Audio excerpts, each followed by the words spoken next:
Hello everyone, welcome to Battle IAS. I hope आप लोग बहुत अच्छे होंगे। आज हम 1 अगस्त का न्यूज़पेपर एनालिसिस करेंगे। इसमें टोटल 3 आर्टिकल लिए हैं, जिसमें पहला आर्टिकल इंडिया की जो सोलर स्ट्रैटेजी है उसको रीथिंक करने की बात करता है। इस ग्रीन हाइड्रोजन का जो एरा चल रहा है उसके अंडर में ये जीएस पेपर 3 के लिए साइंस एंड टेक से कनेक्टेड क्वेश्चन इसमें काफ़ी उठते हैं। इसी से कनेक्टेड मैं आपको प्रीलिम से बताऊंगा। अप्रॉक्सीमेटली 4 से 5 क्वेश्चन हैं जो स्ट्रेट अवे इसी टॉपिक से पूछे गए। वो सारे प्रीलिम्स के क्वेश्चंस मैं अभी आपको शो करूंगा। इससे कनेक्टेड आपका एनवायरमेंट एंड कंजर्वेशन में भी आप मेंस में इन सारे पॉइंट्स को यूज़ करके लिख सकते हैं।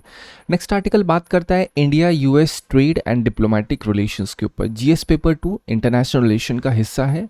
अब ये जो टॉपिक आपके सामने दिख रहा है, आज इसका लेने का रीज़न कोई ऐसा ब्रॉडर नहीं है। सबसे मेन रीज़न था कि एक बहुत ही बड़ा डेवलपमेंट हुआ है, वो ये है कि यूएसए ने अब एक बैक टर्न ले लिया है, और वो ये है कि वो पाकिस्तान के साथ जो रिसेंट स्पीच हुई थी ट्रम्प की, तो उन्होंने कहा है कि हम जो है अब पाकिस्तान के ऑयल रिजर्व्स को एक्सप्लोर करेंगे, वहाँ पे इन्वेस्टमेंट करेंगे। तो इंडिया के लिए एक बहुत बड़ा जियोपॉलिटिकल झटका है ये, जो चीज़ एक बोलते हैं ना एक फर्दर बड़े लेवल पे जा सकती है।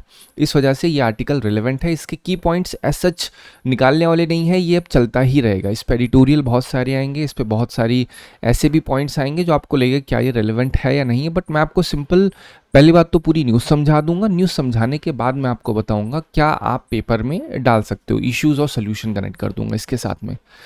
थर्ड आर्टिकल बात करता है कि जो हमारा चाइल्डहुड या अर्ली चाइल्डहुड केयर है और जो एजुकेशन है वो किस तरीके से ट्रांसफॉर्म करना होगा, क्या क्या ज़रूरतें हैं, न्यू एजुकेशन पॉलिसी में क्या क्या चीज़ें मेंशन्ड हैं, कौन कौन सी चीज़ें एज अ इम्पेडिमेंट हैं या प्रॉब्लम्स हैं जो क्रिएट हो सकती हैं। तो ये सारी चीज़ें हम डिस्कस करेंगे। जीएस पेपर 2 में जो सोशल सेक्टर का एक टॉपिक है जहाँ पे एजुकेशन हेल्थ लिखा हुआ है एज इट इज़, ये वहाँ के लिए रेलेवेंट है। इसी से कनेक्टेड GS2 2022 में सवाल आया था, the right of children to free and compulsory education act 2009 remains inadequate in promoting incentive based system for children's education. मैं आपको इसी आर्टिकल से कनेक्ट करके इस क्वेश्चन का आंसर दूंगा, उससे आपको एक प्रॉपर आइडिया लग जाएगा कि हाँ किस तरीके से आपको आर्टिकल में से पॉइंट्स निकाल के क्वेश्चन का आंसर देना है। ठीक है, चलिए बात करते हैं अपने पहले आर्टिकल की। GS paper 2 science and tech section से साथ ही साथ इन्वायरमेंट कंजर्वेशन के लिए भी रेलेवेंट है ये।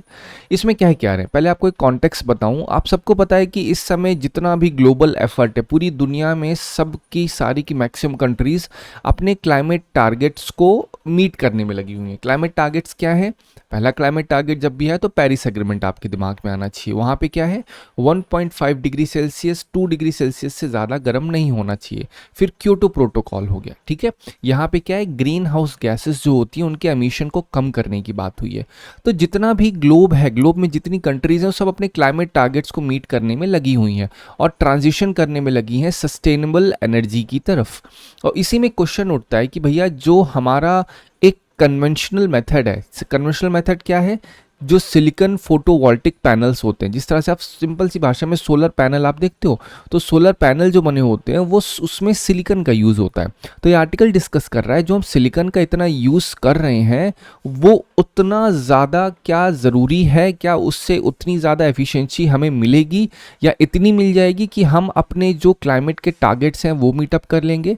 या आपको मैं और आसान सी भाषा में बताऊँ तो यहाँ पे सिलिकॉन को थोड़ा सा लो बताया गया है। इस आर्टिकल में बताया जा रहा है कि हमें ऑल्टरनेटिव एलिमेंट्स के ऊपर जाना पड़ेगा जिससे एफिशिएंसी बढ़ सके, क्योंकि सिलिकॉन उतना ज़्यादा एफिशिएंट नहीं है सोलर पैनल्स में लगाने के लिए। लेकिन अभी भी देखा जाए करेंटली मैक्सिमम जितने भी आप सोलर पैनल देखते हो उसमें सोलर में सिलिकॉन का बहुत एक्सेसिव यूज़ होता है। और इसीलिए की डिटेल्स में क्या है, जो सिलिकॉन फोटोवोल्टिक है उसकी डोमिनेंस सबसे ज़्यादा 1954 में इसका इन्वेंशन हुआ था, लेकिन करेंटली ये पूरी ग्लोबल मार्केट को डोमिनेट कर रहा है। लेकिन उसकी जो एफिशिएंसी है दैट इज सिंपली 15 से 18% ही रियल वर्ल्ड एफिशिएंसी है। आप सोच रहे हैं कितनी लो एफिशिएंसी है। और ये एफिशिएंसी कंसर्न जब उठा तो उसकी वजह से एक ऑल्टरनेटिव भी आया कि भैया हमें ना सिलिकॉन की बजाय गैलियम आर्सेनाइड एक कहीं ना कहीं एटलीस्ट 47% एफिशिएंसी को लेके आता है। आपको मैंने बताया होगा कि दो चीज़ें होती हैं, एक रेयर अर्थ एलिमेंट होता है, फिर क्रिटिकल एलिमेंट्स होते हैं। ठीक है, क्रिटिकल एलिमेंट का सिंपल मतलब ये है कि जो एक कंट्री के लिए बहुत ज़रूरी है। Rare earth element all over पूरी हर दुनिया में बहुत ही रेयर होते हैं। क्यों रेयर होते हैं? क्योंकि उनकी प्रोसेसिंग बड़ी मुश्किल होती है। होता तो एक पूरा और है बड़ा सा पत्थर, लेकिन उसमें से आपको अगर आप रेयर अर्थ एलिमेंट देखोगे तो अप्रॉक्सीमेटली 17 रेयर अर्थ एलिमेंट है। तो उन रेयर अर्थ एलिमेंट को प्रोसेस करना बड़ा मुश्किल है, लेकिन जो चाइना है उसकी डोमिनेंस है। इसी वजह से यूएस कितना ज़्यादा चाइना को टैकल करने के लिए रेयर अर्थ एलिमेंट की सर्च में है, क्योंकि रिजर्व सबके पास होंगे लेकिन उस चीज़ को प्रोसेस करने का अभी भी टेक या उतनी एफिशिएंसी नहीं है। तो यहाँ पे बात वही हो रही है कि भैया हमें ना गैलियम आर्सेनाइड पे स्विच करने की ज़रूरत है, आर्टिकल कह रहा है। क्यों? क्योंकि जो आपका सिलिकॉन है वो बहुत ज़्यादा लैंड को कंज्यूम करता है। और लैंड मतलब अगर आपको थोड़ा सा भी से लगाना है, सिलिकॉन फोटोवोल्टिक पैनल्स लगाने हैं, सोलर पैनल मैं बोलूँगा लगाने हैं, तो बहुत ज़्यादा लैंड कंज्यूम करेगा। थोड़ा सा करना है लेकिन उसको लिए वो एक अच्छी खासी लैंड एक्वायर कर देता है। और अगर इतना सब कुछ होगा तो इसका इम्पैक्ट ग्रीन हाइड्रोजन पे भी करेगा, क्योंकि ग्रीन हाइड्रोजन में बात क्या होती है? मेन बात तो ये है कि हमें क्लीन इलेक्ट्रिसिटी का प्रोडक्शन करना है। लेकिन अगर ये जो सोलर पैनल्स हैं इनकी एफिशिएंसी ही 15 से 18% होगी, तो इससे क्या होगा? एनर्जी बर्डन बहुत ज़्यादा बढ़ जाएगा इलेक्ट्रोलिसिस पे। और जब इलेक्ट्रोलिसिस बढ़ेगा तो स्टोरेज भी नहीं हो पाएगी, कन्वर्जन भी ढंग से नहीं होगा, तो एक्चुअल सस्टेनेबिलिटी नहीं हो पाएगी। और एक्चुअल सस्टेनेबिलिटी नहीं हो पाएगी तो जो हमारे टारगेट्स हैं वो टारगेट्स भी फुलफिल नहीं हो पाएंगे।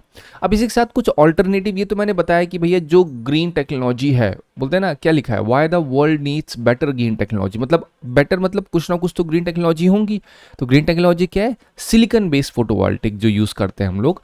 तो उसके ऑल्टरनेटिव क्या है? तो ऑल्टरनेटिव बताया गया हमें आर्टिफिशियल फोटोसिंथेसिस एक टेक है, उसका यूज़ कर सकते हैं हम लोग यूज़ कर सकते हैं RFNBO, जिसे हम लोग renewable fuel non biological origin नाम से कहते हैं। अभी मैं आपको वन बाय वन वर्ड समझाऊंगा कि what is this artificial photosynthesis, what is this RFNBO, क्योंकि ये आपके प्रीलिम्स में पूछ सकते हो, पूछे भी हुए हैं। एग्जैक्टली आर्टिफिशियल फोटोसिंथेसिस नहीं पूछे, ये तो आज का टर्म है, लेकिन इससे कनेक्ट है। आपको रिसेंट में सवाल पूछते हैं कि हाँ ये बताओ कि what is solar cell, what is green hydrogen, ये सारे क्वेश्चन मैं आपको शो भी करूंगा। लेकिन इसका एक अर्थ बताऊं सिंपल क्या होता है? ये एक ऐसी टेक्नोलॉजी होती है जो कि जिस तरीके से नेचुरल फोटोसिंथेसिस होता है, प्लांट्स क्या करते हैं? प्लांट सोलर जो एनर्जी होती है उसको कंज्यूम करते हैं, कंज्यूम करके वो लोग प्रोड्यूस करते हैं फ्यूल अपना। पेड़ पौधे ऐसी तो करते हैं। तो सेम ये मिमिक करेगी उसी तरीके से जो नेचर बेस्ड फोटोसिंथेसिस होता है, ताकि फ्यूल को डायरेक्टली सनलाइट से प्रोड्यूस किया जा सके। ये कुछ उस टाइप की टेक्नोलॉजी है। और ये जो renewable fuel of non biological origin है, ये एक ऐसी रिन्यूएबल एनर्जी है जिसमें हम लोग इसके प्रोडक्शन के लिए किसी भी बायोमास का यूज़ नहीं करेंगे। बायोमास का मतलब है किसी भी फॉसिल फ्यूल का यूज़ नहीं करेंगे। मतलब ऐसी रिन्यूएबल एनर्जी जिसमें किसी भी आपका बोलते हैं ना बायोमास या फिर फॉसिल फ्यूल का यूज़ नहीं होगा। और इस वजह से ये चीज़ बहुत ज़्यादा हाई डिमांड में हो जाती है। इसका करंट यूसेज यूरोप में बहुत ज़्यादा हो रहा है, क्योंकि कहीं ना कहीं क्लीनर ऑल्टरनेटिव शो कर रहा है। और हमें पता है इंडिया की जो एनर्जी इंपोर्ट डिपेंडेंस है, इंडिया का 85% एनर्जी जो है वो इंपोर्ट होती है। तो इंडिया को फोकस बहुत ज़्यादा ज़रूरी करना होगा कि वो अपनी एनर्जी सिक्योरिटी को सेफ गार्ड कर सके। अब हम इश्यूज़ और सोल्यूशन पे बात करते हैं। इशू क्या है? सबसे पहला इशू है कि हमारा, अब देखो ये जो इश्यूज़ और सोल्यूशन मैंने वन लाइन में दिए, इसका रीज़न क्या है? अगर मेंस में कभी भी सवाल आ रहा है, देखो इसमें वन स्पेसिफिक मेंस में क्वेश्चन डालना, वो तो मतलब इतने क्वेश्चंस हैं, आप नोटिस करोगे सिंपल इतना डालो कि सस्टेनेबल एनर्जी, कितने सवाल जीएस पेपर 2 में सवाल, जीएस पेपर 3 में कहीं ना कहीं जोड़ ही देंगे, क्योंकि आज में सबसे बड़ा जो है वो है क्लाइमेट गोल। क्लाइमेट गोल इस समय एक टॉप एजेंडा चल रहा है हर एक कंट्रीज का। तो यहाँ पे जो इश्यूज हैं इसको आप as it is short word में दिमाग में रख सकते हो। पहला इशू क्या है? हमारा जो ओवर रिलायंस है आउटडेटेड सिलिकॉन फोटोवोल्टिक पे, इससे क्या होता है? लॉन्ग टर्म सस्टेनेबिलिटी लिमिट होती है। सोल्यूशन क्या है? हमें अपनी सोलर टेक को डाइवर्सिफाई करना होगा, हमें हाई एफिशिएंसी ऑल्टरनेटिव्स को अपनाना होगा। हाई एफिशिएंसी ऑल्टरनेटिव मतलब आर्टिफिशियल फोटोसिंथेसिस, RFNBO को अपनाना होगा। इससे क्या होगा? इससे हमारी जो बोलते हैं ना, ये जो इसकी लॉन्ग टर्म सस्टेनेबिलिटी है वो कहीं ना कहीं बेटर होगी। और हमें नेक्स्ट जनरेशन के R&D पे इन्वेस्ट करना होगा। और नेक्स्ट जनरेशन R&D क्या है? जैसे आर्टिफिशियल इंटेलिजेंस चल रहा है, तो हम किस तरीके से आर्टिफिशियल इंटेलिजेंस का यूज़ कर सकते हैं एनर्जी जनरेशन में। फिर एक इशू इसमें हाईलाइट हुआ है, वो है ग्रीन हाइड्रोजन का जो एनवायरमेंट क्लेम है वो कहीं ना कहीं कम होगा अगर अच्छे तरीके से इनपुट नहीं मिलेगा। इनपुट मतलब अगर आपको ग्रीन हाइड्रोजन का यूज़ करना है, ग्रीन हाइड्रोजन का यूज़ करके अगर आपको इलेक्ट्रिसिटी का प्रोडक्शन करना है तो उसमें इनपुट भी तो चाहिए एनर्जी का। अगर आप उसमें ये सिलिकॉन का यूज़ करोगे तो वो चीज़ नहीं यूज़ हो पाएगी। तो इसीलिए यहाँ पे भी उसका सोल्यूशन क्या है, हमें एफिशिएंट सोलर टेक को इंटीग्रेट करना होगा, हमें एक्सप्लोर करना होगा एपीएस और आरएफएनबीओ को, जिससे हम डायरेक्ट फ्यूल का प्रोडक्शन कर सकें। ठीक है, ये एक पार्ट हो गया। फिर होते हैं एक हाई कॉस्ट और टेक्निकल बैरियर कहीं ना कहीं बहुत ज़्यादा होता है हाइड्रोजन के स्टोरेज में और ट्रांसपोर्टेशन में। तो ये एक और बहुत बड़ा सा इशू है। इसका सोल्यूशन क्या है, हमें बोलते हैं ना मॉलिक्यूलर कैरियर एक्सप्लोर करने होंगे कि भैया चलो हाइड्रोजन तो ही, हम green ammonia, green methanol, ethanol, इन सब का यूज़ करके हम जो हमारा कैटालिसिस मेथड होते हैं उसको इम्प्रोवाइज कर सके। आपको पता है कि ग्रीन हाइड्रोजन में जनरली क्या होता है, ठीक है, ग्रीन अमोनिया में क्या होता है। ग्रीन का मतलब ये कि हाइड्रोजन का प्रोडक्शन जो हम लोग करेंगे वो करेंगे ग्रीन टेक का यूज़ करके, एनवायरमेंट फ्रेंडली का यूज़ कर। लेकिन अभी तक क्या हो रहा था, अभी हम लोग फॉसिल फ्यूल का यूज़ कर रहे थे, है कि नहीं है। तो ये एक ब्रॉडर लेवल पे इसका इशू और सोल्यूशन है। अब देखते हैं आर्टिफिशियल फोटोसिंथेसिस क्या है। ये एक टेक है जो प्लांट्स जैसे करते हैं उनको कॉपी करने की कोशिश करते हैं, सनलाइट, वाटर, कार्बन डाइऑक्साइड का यूज़ करके एनर्जी मेक करती हैं। ये टेक भी कुछ वैसा ही काम करेगा जिस तरीके से प्लांट फूड बनाता है। एपीएस भी क्लीन फ्यूल बनाएगा हाइड्रोजन और मिथेनॉल को। ये स्पेशल मटेरियल्स का यूज़ करता है जैसे कैटलिस्ट, सोलर एब्जॉर्बर।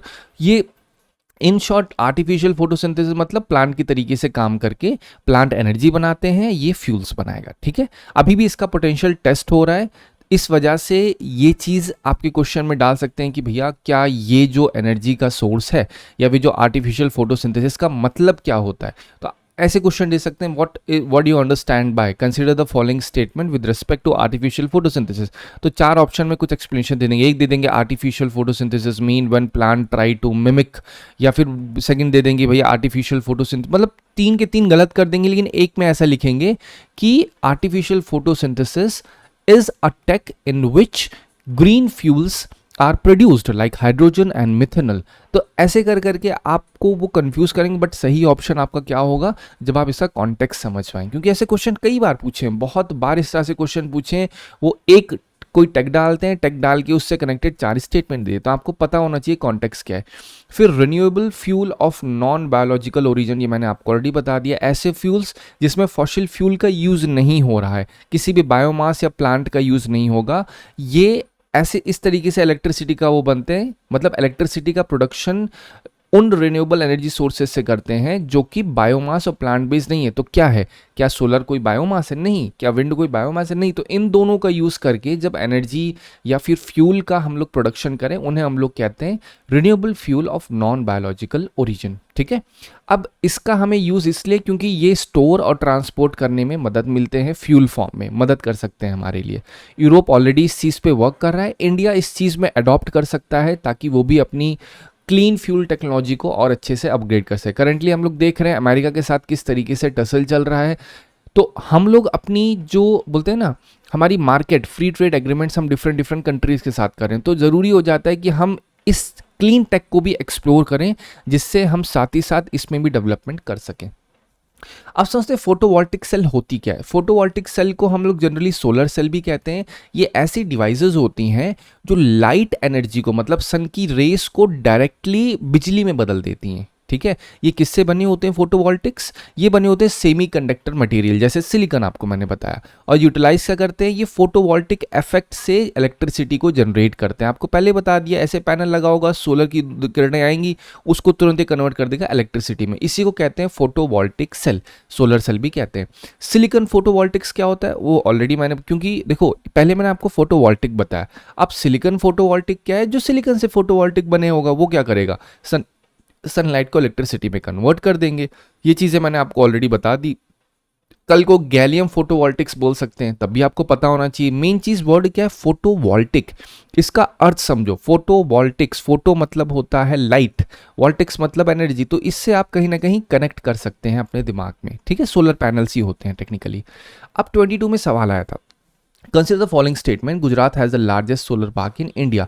अक्सर कभी भी लार्जेस्ट, स्मॉलेस्ट, ये सारी चीज़ें यूपीएससी अक्सर गलत करता है। तो गुजरात नहीं बल्कि राजस्थान में लार्जेस्ट है। Kerala has fully solar power international airport, ये सही है क्योंकि कोचीन एयरपोर्ट पूरी तरीके से सोलर पावर है। Goa has largest floating solar photovoltaic project in India. देखो आप समझ रहे हैं क्या लिखा है, सोलर फोटोवोल्टिक। आपको पता तो होना चाहिए ना what is solar photovoltaic. Solar photovoltaic मतलब सोलर पैनल्स जो कि सिलिकॉन से बने हैं। क्या करते हैं वो जब उस पर सनरेज पड़ती हैं तो उस सनरेज को कन्वर्ट कर देते हैं इलेक्ट्रिसिटी में। तो क्या गोवा है लार्जेस्ट? नहीं, वो मध्य प्रदेश है। तो इसमें बी ऑप्शन इज राइट। ठीक है, ऐसे स्टैटिक पोर्शन है जो आपको दिमाग में रखने होंगे, क्योंकि देखो लार्जेस्ट दिया हुआ है तो अक्सर इस तरह के जो स्टेटमेंट्स होते हैं वो यूपीएससी गलत करता है। बट अगेन कोई हार्ड एंड फास्ट रूल नहीं है कि वो गलत ही होंगे। ठीक है, ये आप जब प्रैक्टिस करोगे तो आपको समझ में आएगा। अगेन यूपीएससी 2014 में देखिए क्या पूछ रहा है, सोलर पावर जनरेशन। ये जितने पीवाईक्यूज मैंने लिए हैं वो कनेक्टेड किस चीज़ से? सोलर फोटोवोल्टिक या फिर ग्रीन हाइड्रोजन, उससे कनेक्टेड है। इवन तो क्वेश्चन अगर मैं काउंट कर रहा हूँ अप्रॉक्सीमेटली 10 क्वेश्चन पीवाईक्यू में मिलेंगे, और 10 क्वेश्चन का एक टॉपिक से मिलना ये अपने आप में बहुत बड़ा वेटेज लेके आता है, समझे? तो इस चीज़ पे फोकस ज़रूर करिएगा। ग्रीन टेक्नोलॉजी, ग्रीन टेक का अच्छे से आप लोग पढ़ाई करना है, मैं फिर बोल रहा हूँ उस चीज़ को, ठीक है। With reference to tech for solar power production, जहां पे सोलर पावर प्रोडक्शन अब आएगा आपके दिमाग में फोटोवोल्टिक आना चाहिए। Photovoltaic is a tech that generate electricity by direct conversation of light into electricity. वही चीज बताई मैंने आपको। सोलर थर्मल अगेन गर्मी की बात कर रहा है, is a tech that uses sunrays to generate heat which is further use in electricity generation process. तो ये सही है, क्योंकि सोलर थर्मल में क्या होता है, सोलर थर्मल में सनरेज को वो एब्जॉर्ब करते हैं, हीट बनाते हैं, फिर इलेक्ट्रिसिटी जनरेट होती है। लेकिन जो फोटोवोल्टिक होती है वो डायरेक्टली कन्वर्ट कर देते हैं बिजली में। Photovoltaic generates alternative current while solar thermal, ये 3 हटा दीजिए, केवल 3 ही स्टेटमेंट्स हैं इसमें, ये सीक्वेंसिंग हो गई है। While solar thermal generates direct current, तो ये गलत है। फोटोवोल्टिक्स डायरेक्ट करता है, ठीक है। India has a manufacturing base for solar thermal but not for photovoltaics. अरे भैया ऐसा कैसे हो सकता है? कभी भी अगर ये बोला जाए भैया इंडिया के पास ये है बट ये नहीं है, ठीक है, India has X but India does not has Y, जब इस तरीके से लिखा हो ना तो डेफिनेट है, डेफिनेट अगेन मैं 99% बोल सकता हूँ श्योरिटी के साथ, वो स्टेटमेंट गलत होगा। क्यों गलत होगा? आप थोड़ा सा कॉमन सेंस लगाइए।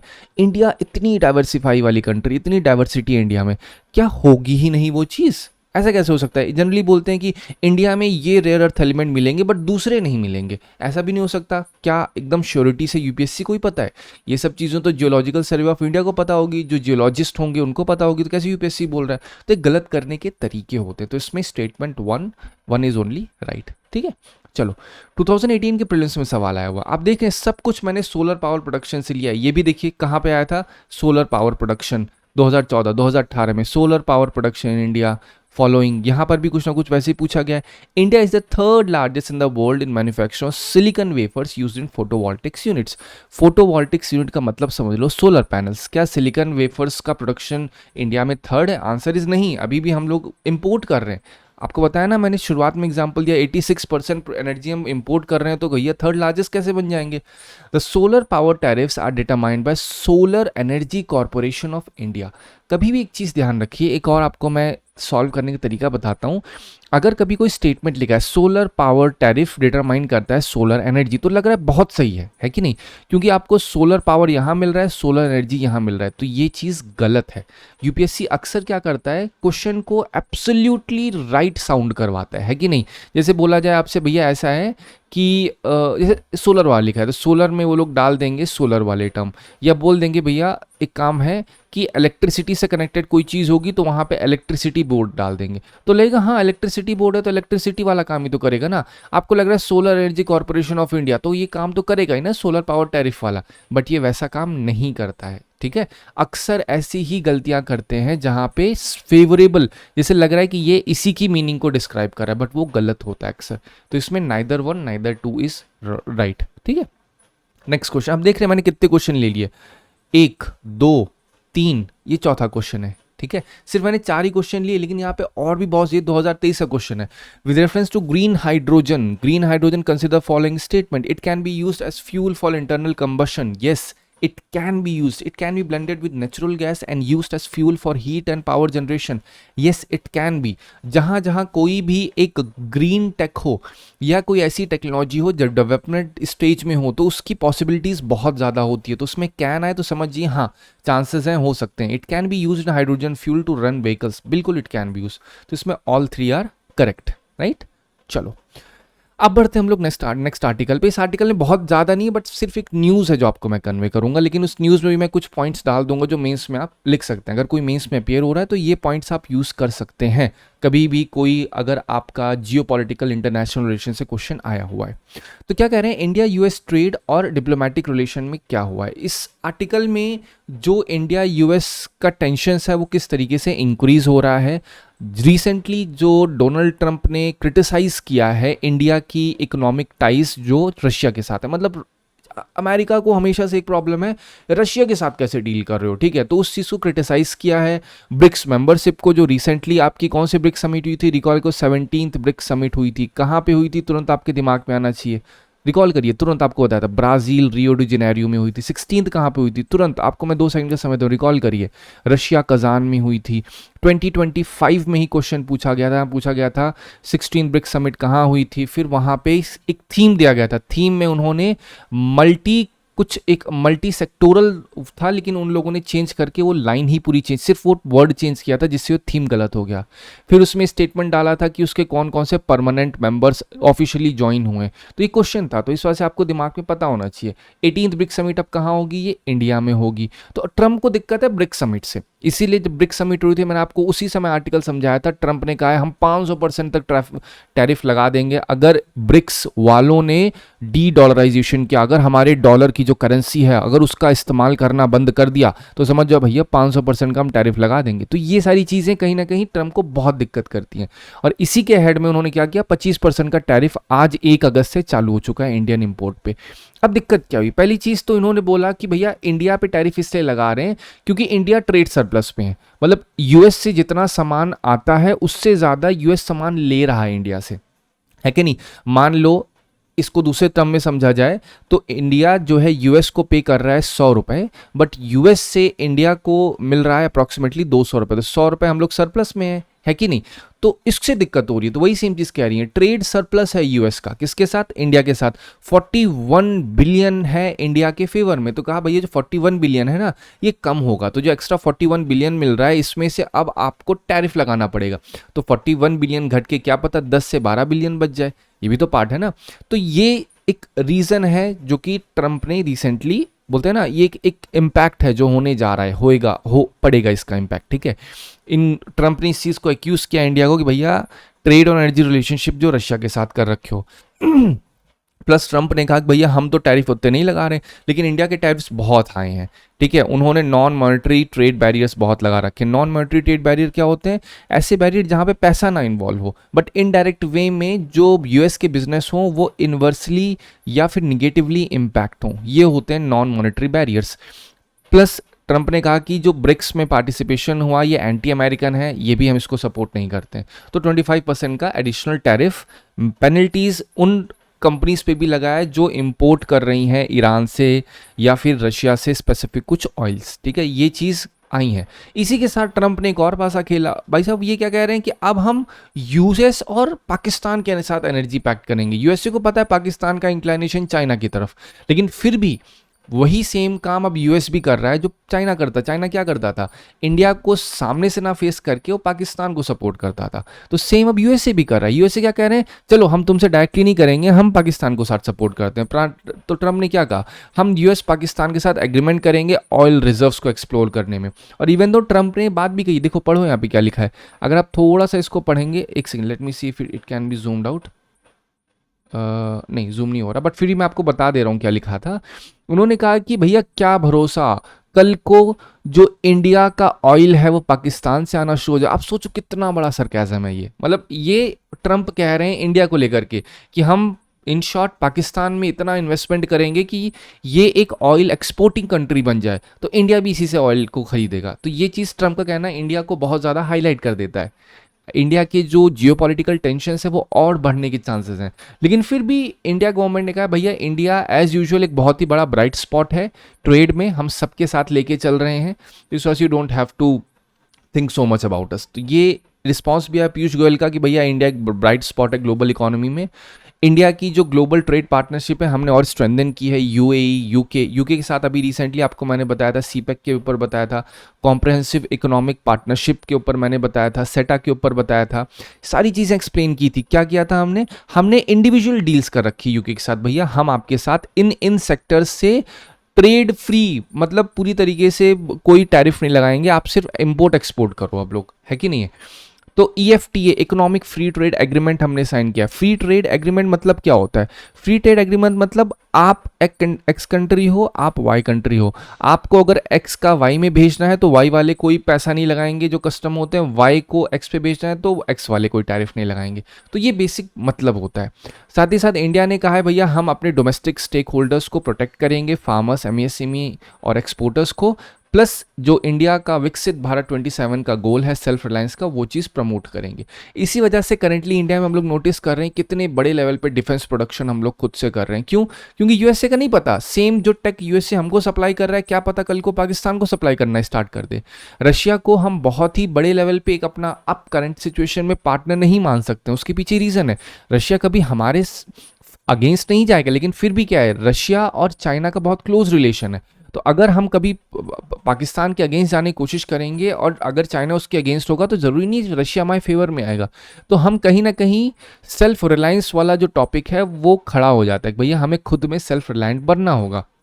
इश्यू सोल्यूशन फिर मैंने हाईलाइट किया है, इसको आप यूज़ कर सकते हो अपने आंसर्स में। पहला क्या है, जो प्रोटेक्शनिज्म है यूएस के द्वारा वो इंडिया के एक्सपोर्ट कॉम्पिटिटिवनेस को बहुत हिंडर करेगा। यूएस अब क्या कह रहा है कि अगर जो यूएसए की कंपनीज हैं, ठीक है, वो तो इतना टैक्स पे कर रही हैं इंडिया में जाकर के, तो जो इंडिया वाले फ्री में घुस रहे हैं इनको क्यों हम घुसने दें। तो कह रहे हैं कि भैया हम अपनी कंपनीज को प्रोटेक्ट कर रहे हैं, इसी को कहते हैं प्रोटेक्शनिज्म।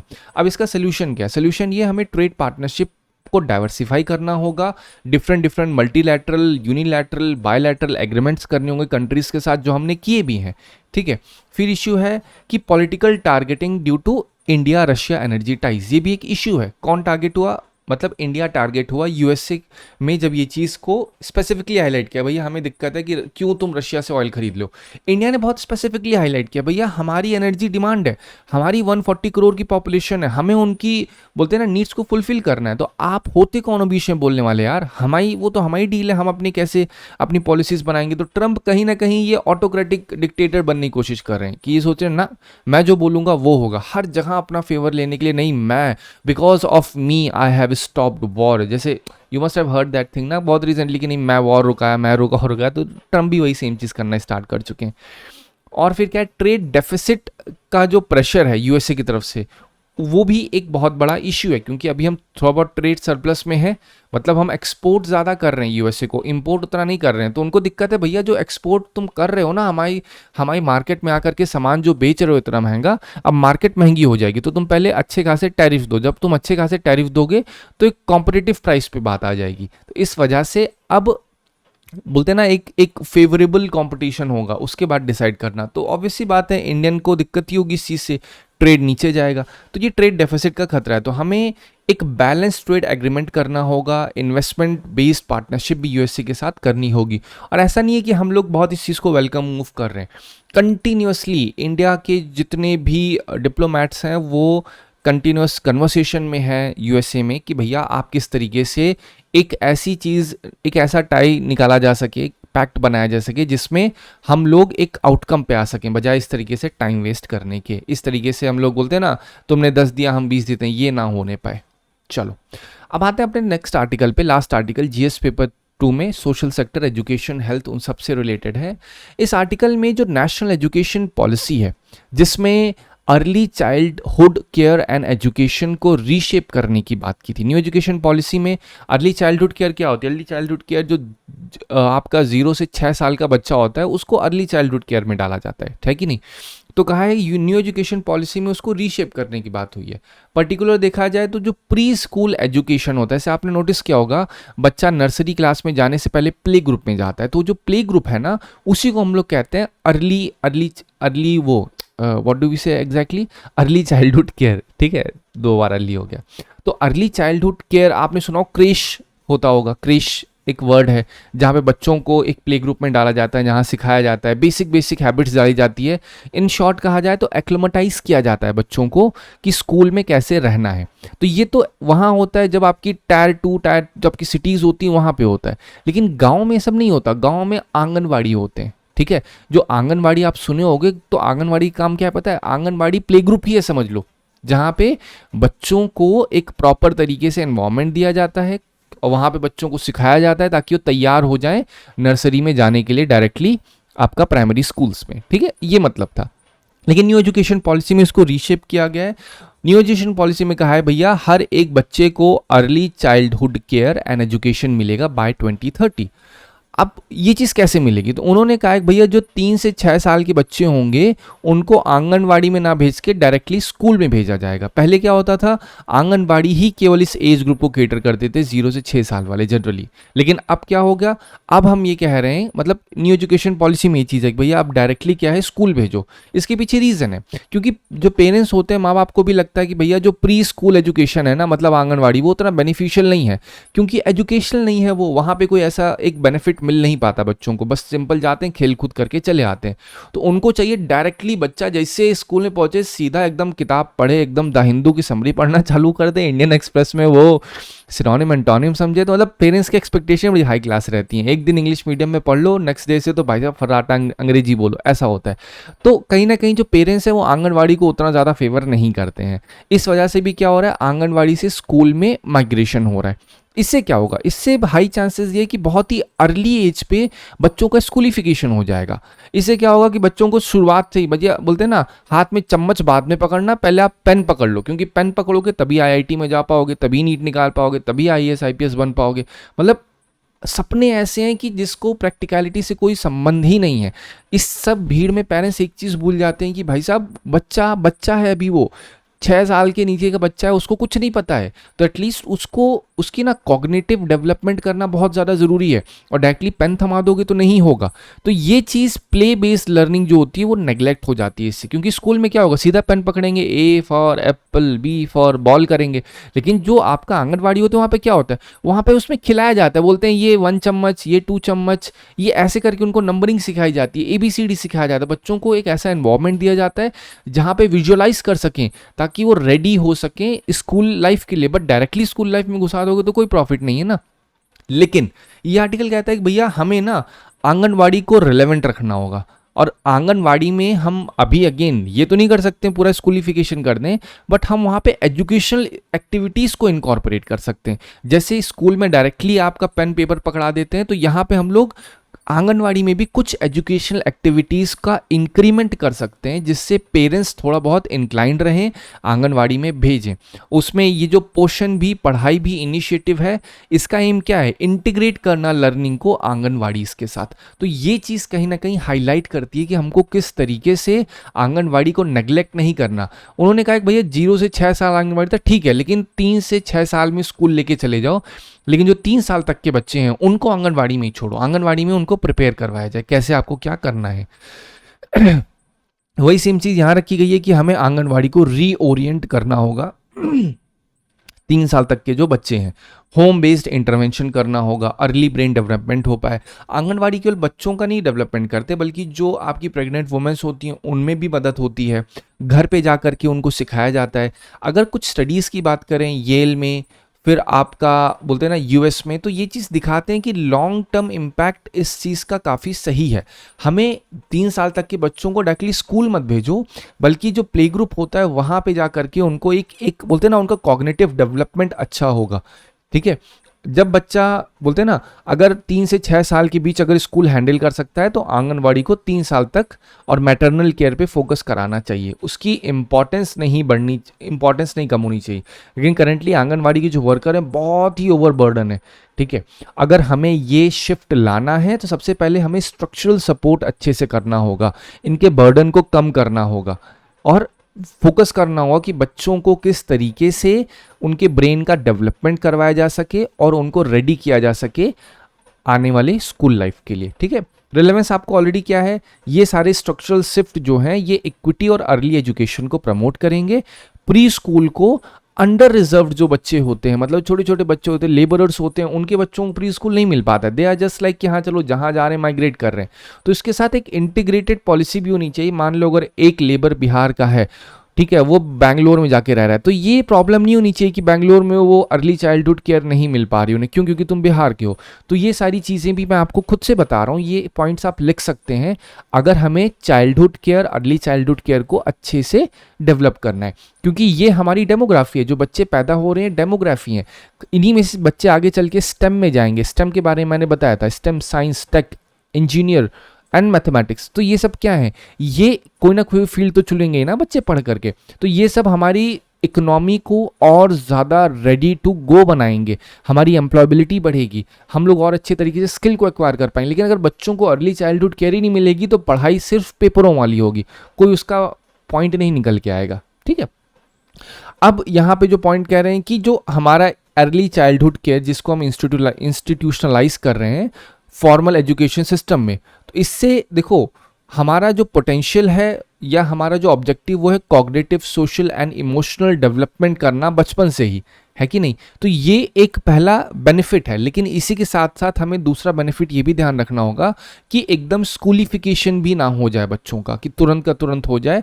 हमारा जो फॉर्मल एजुकेशन सिस्टम है उसके पास पोटेंशियल होना चाहिए कि कॉग्निटिव, सोशल और इमोशनल डेवलपमेंट कर सके। और ये करने के लिए बच्चे को अर्ली चाइल्डहुड केयर अच्छी खासी मिलनी चाहिए। और अर्ली चाइल्डहुड केयर स्कूल की तरफ से नहीं मिलनी चाहिए, वो कहीं ना कहीं प्ले ग्रुप की तरफ से मिलनी चाहिए। अगर इसका पॉलिटिकल और एडमिनिस्ट्रेटिव इंपैक्ट मांगे तो कोऑर्डिनेशन चैलेंज बहुत बड़ा उठता है। पहली बात तो एजुकेशन मिनिस्ट्री एजुकेशन वाला काम कर रही, women and child development ministry वो देख रही होती है कि भैया चलो बच्चों का है मैटरनल केयर, तो इसमें कोऑर्डिनेशन एक चैलेंज है कि भैया ये लोग आपस में कैसे कोऑर्डिनेट करेंगे, है कि नहीं है? एक प्रॉपर रोल डेफिनेशन होना चाहिए आंगनबाड़ी वर्कर के लिए। जो भी इंसान है उनका एक ट्रेनिंग होनी चाहिए कि कोई भी ऐसा ना हो कि वो काम दूसरे का कर रहे हैं, उनका काम हो ही नहीं पा रहा। एक प्रॉपर लेवल पे अगर लॉन्ग टर्म सक्सेस चाहिए, वो डिपेंड करेगी कि जो पॉलिसीज़ बन रही हैं उनका ग्राउंड लेवल पे एग्जीक्यूशन कैसे हो रहा है, कैपेसिटी बिल्डिंग कैसे हो रही है, और जो पॉलिसीज़ बनाई जा रही हैं उन पॉलिसीज़ को मॉनिटर कैसे किया जा रहा है। तो ये सारे एक बोलते हैं ना रीजंस होंगे, या फिर इस तरीके से डिपेंड करेगी इसकी सक्सेस, पॉलिसीज़ की success, plus new education policies में जो अर्ली चाइल्डहुड केयर की बात की गई है। ठीक है, आंगनवाड़ी वर्कर के बारे में बता दिया। ये रूरल चाइल्ड केयर सेंटर्स होते हैं जहां पे integrated child development services provide होती हैं। ठीक है, वही सेम चीज़ बताया, प्ले ग्रुप समझ लो सिंपल सी भाषा में। ये क्या करते हैं, ये health care services, nutrition education, pre school activities करवाते हैं, जिससे प्राइम जो 6 साल के अंदर के बच्चे होते हैं उनको, साथ ही साथ जो प्रेग्नेंट वुमेन्स होती हैं, नर्सिंग मदर्स होती हैं, उन सबको कहीं ना कहीं सपोर्ट मिलता है आंगनवाड़ी से। ठीक है, so this is all about anganwadi. अब देखते हैं हम लोग इस क्वेश्चन को। ये क्वेश्चन क्या है, the right of children to free and compulsory education act remains inadequate in promoting incentive based system for children education. कह रहे हैं जो हमारा ये 2019 का एक्ट है कंपल्सरी वाला, ये अभी भी इनएडिक्वेट है प्रॉपर तरीके से इंसेंटिव बेस्ड सिस्टम बनाने के लिए, जहाँ पे चिल्ड्रंस को एजुकेशन मिल सके, है कि नहीं, without generating awareness about the importance of schooling है। तो अब पॉइंट क्या है यहाँ पे, क्या किस तरीके से इनएडिक्वेट है, पहले हम ये समझाएंगे, फिर मैं आपको बताऊंगा किस तरीके से आप इस आर्टिकल के पॉइंट्स को डाल सकते हैं। अब पहले आरटी एक्ट 2019 क्या करता है, वो फ्री और कंपलसरी एजुकेशन 6 से 14 साल के बच्चों को देता है, लेकिन इसकी इफेक्टिवनेस लिमिटेड है जब इंसेंटिव जो प्रोवाइड होते हैं वो उतने अच्छे से नहीं होते हैं, या उसका जो बोलते हैं ना इंसेंटिव मतलब क्या है, जो बेनिफिट्स प्रोवाइड होते हैं वो बेनिफिट अगर अवेयरनेस के मुकाबले नहीं होंगे, पैरेलल टू अवेयरनेस नहीं होंगे। मतलब आप लोग बोलते हैं ना आपके पास 100 रुपये, लेकिन और 100 रुपये आपको बांटने हैं गांव में ले जा करके, ठीक है, गांव में कितने लोग हैं, 100 लोग हैं, लेकिन 100 रुपये आपकी जेब में पड़े तो हैं, लेकिन अगर आप बताओगे ही नहीं जाके 100 लोगों को, अवेयरनेस ही नहीं दोगे तो क्या मतलब है। तो ये जो आरटी एक्ट के जो बेनिफिट्स हैं, अगर गांव में जाके लोगों को पता ही नहीं होंगे तो गांव वाले लोग कैसे अवेयर होंगे। तो वही सेम चीज़ कह रहे हैं कि अगर हमें इस चीज़ का बेनिफिट चाहिए तो पहले अवेयरनेस, इसके लॉन्ग टर्म वैल्यू हम बतानी पड़ेगी, एजुकेशन की वैल्यू क्या है अर्ली ईयर्स में, ताकि जो माँ बाप होते हैं बच्चों को तुरंत काम पे ना भेजें बल्कि एजुकेशन प्रोवाइड करें। प्लस उसी के साथ कैंट कर दो रीसेंट डेवलपमेंट है NEP 20 में स्पेसिफिकली देखा जाए अर्ली चाइल्डहुड केयर, तो ये सारी चीज़ें एक नए डायरेक्शन को पेश करती हैं इम्प्रूवमेंट के लिए। ठीक, ये एक इंट्रोडक्शन इस तरीके से आपने कर दिया। अब क्या है gap in RT incentive based approach, क्या क्या गैप्स हैं। अब गैप्स में पहली बात तो incentive like mid day meal, free text book, uniform, ये एसेंशियल है, बट हमेशा इससे सस्टेन्ड अटेंडेंस या लर्निंग आउटकम्स नहीं निकलता है। ये सब इंसेंटिव क्या है, मिड डे मील मिलेगा, बच्चे खाने के लिए आएंगे तो पढ़ेंगे भी, टेक्स्ट बुक फ्री मिलेगी तो उनके ऊपर बर्डन नहीं जाएगा, यूनिफॉर्म मिलेगा तो लेकिन हाँ, क्या ये सब इंश्योर कर देंगे कि अटेंडेंस लर्निंग आउटकम्स आएंगे? आंसर इज नहीं। रिसेंट डेटा ये था कि अभी भी इवन तो केंद्रीय विद्यालय के 3rd से 4th क्लास के बच्चों को प्रॉपर नंबर नहीं लिखने आ रहे हैं। तो जब ये केवी की हाल है तो बाकी हम क्या बोलेंगे जो आपके प्राइमरी स्कूल्स हैं। एक पेरेंटल अवेयरनेस नहीं होती, कंसिस्टेंट एजुकेशन अवेयरनेस ही नहीं होती पेरेंट्स को कि भैया क्या वैल्यू है कंसिस्टेंट एजुकेशन की। इसकी वजह से जो रूरल अंडर प्रिविलेज एरियाज हैं उन पे इन्वर्स इम्पैक्ट करता है। जो एक्ट है वो 0 से 6 साल तक के जो बच्चे उन पे फोकस उसका नहीं है, वो 6 से 14 साल के ऊपर मेन टारगेट रहता है। तो ये चीज़ कहीं ना कहीं एडिक्वेटली फोकस नहीं कर पाती है। आपकी 6 साल तक की जो उम्र होती है वो बहुत ही क्रिटिकल होती है लर्निंग रेडीनेस बनाने में। अब इसमें ECC जो अर्ली चाइल्डहुड केयर की बात होती है वो एक फाउंडेशनल सोल्यूशन है, ठीक है, क्योंकि न्यू एजुकेशन पॉलिसीज 2020 में बाल वाटिकाज इंक्लूड किया गया, जहां पे प्री स्कूल क्लासेस डाली गई 3 से 6 साल तक की, गवर्नमेंट स्कूल्स में डाली गई। लेकिन ये आर्टिकल आंगनवाड़ी के ऊपर डाला मैंने कि जो 3 साल तक के बच्चे हैं उनको आंगनवाड़ी में उनकी केयर होनी चाहिए, है कि नहीं। इससे क्या है, एक हिस्टोरिकल गैप कहीं ना कहीं खत्म करने की कोशिश हुई कि बच्चों की जो स्कूलिंग है वो बिगेन हो 1st क्लास में, है कि नहीं। 6 साल तक वो लोग क्या करें, वो गवर्नमेंट स्कूल में सिर्फ प्री स्कूल क्लासेस लें, ठीक है। फिर दूसरा सोल्यूशन क्या है, इंटीग्रेट करें अर्ली चाइल्डहुड केयर को।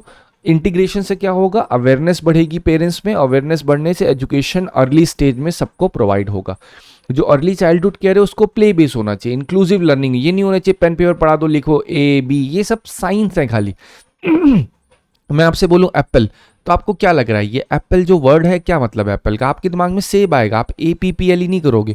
तो जो एप्पल लिखा है दीज आर साइंस। तो बच्चों को साइन लैंग्वेज पहले सिखाना होगा, उनको निमोनिक सिखाना, डायरेक्टली रटाएंगे ए करके तो कुछ नहीं होने जा रहा है। एक होलिस्टिक अप्रोच की ज़रूरत है क्योंकि इंसेंटिव से केवल मदद नहीं मिलेगी, कम्युनिटी बेस्ड अवेयरनेस होनी चाहिए। आंगनवाड़ी सेंटर को हमें रीओरिएंट करना होगा। अर्ली एजुकेशन जो RT एक्ट में है उसमें हमें फॉर्मल लेवल पे इंस्टीट्यूशनलाइज करना होगा कि हम किस तरीके से अर्ली चाइल्डहुड केयर को हर एक बच्चे को प्रोवाइड करवा सकते हैं। फिर कंक्लूजन में आप इस चीज़ को डाल सकते हैं, कंक्लूजन इज ऑलवेज, जो आपने इंट्रोडक्शन में लिखा, जो आपने बॉडी में लिखा, उन सबको कंक्लूड करके आपको कंक्लूजन बना देना है।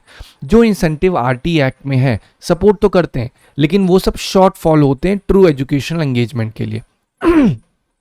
जो अर्ली चाइल्डहुड इंटरवेंशन है न्यू एजुकेशन पॉलिसी में, वो एक अपॉर्चुनिटी लेके आता है जिसमें अवेयरनेस, फाउंडेशन लर्निंग इंप्रूव होती है।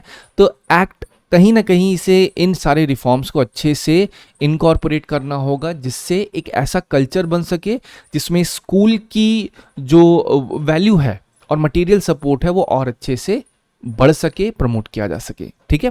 तो एक बार दोबारा से इस पूरे क्वेश्चन को पढ़िएगा। आप नोटिस करिए यहाँ जो भी आंसर मैंने दिए हैं ये आर्टिकल से कनेक्ट करके दिया हुआ है। अगेन ये श्योर शॉर्ट कुछ नहीं होता है यहाँ पे, पॉइंट इज कि आप कितने अच्छे से कनेक्ट कर पा रहे हैं जो आर्टिकल है उसके पॉइंट्स को अपने क्वेश्चन में, ठीक है। So this is all for today. I hope आपको इससे थोड़ी बहुत नॉलेज मिली होगी। Thank you so much for watching.